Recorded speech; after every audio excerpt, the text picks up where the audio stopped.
very high. We'll skip this for this session. We'll straight away go to the indices. So CPK is calculated by looking at the allowed variation and the actual variation. If this is my process and this is my specification limit, this is the allowed variation and this is the actual variation.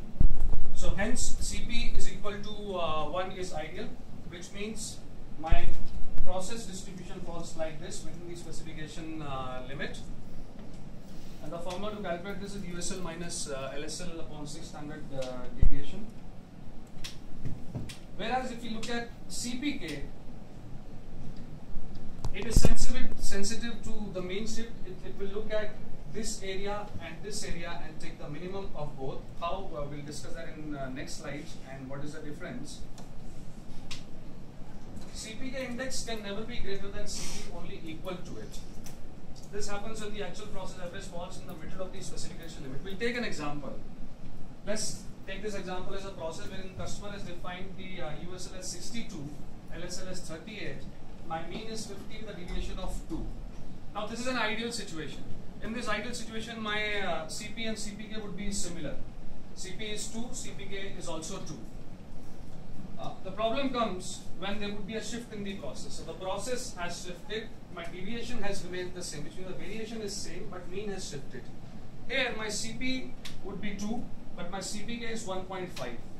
The process shifts more, my CP is 2, my CPK is 1.0. The process has crossed the specification limit and my CP still remains 2, but my CPK is 0. So in other words, a CPK is a better measure when it comes to CP because it's sensitive towards the mean shift. This is the typical way we calculate process capability in Minitab. I'm sure all of us know this. We do the normality, then we do the control charting, we remove the assignable causes, then we calculate the Six Sigma value. This is for continuous data, this is for discrete data.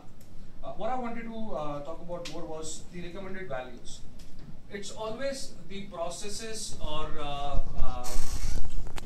the value chain which is customer facing. Let's say if it's a BPO scenario, it's the contract, it is the key metrics. If it's production, is the specification of the product.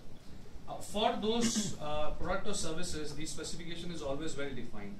It is the downstream processes where it is not defined.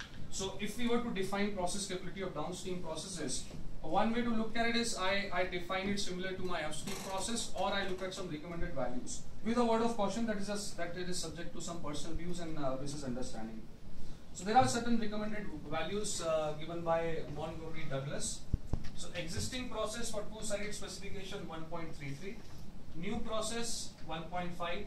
If it's safety or critical parameter of existing process 1.5. Safety or critical parameter for a new process 1.66, and the Six Sigma quality process then 2.0. Of course, this has to be read with a word of caution that this can be subjective to personal views and to the business dynamics in which the process is being handled.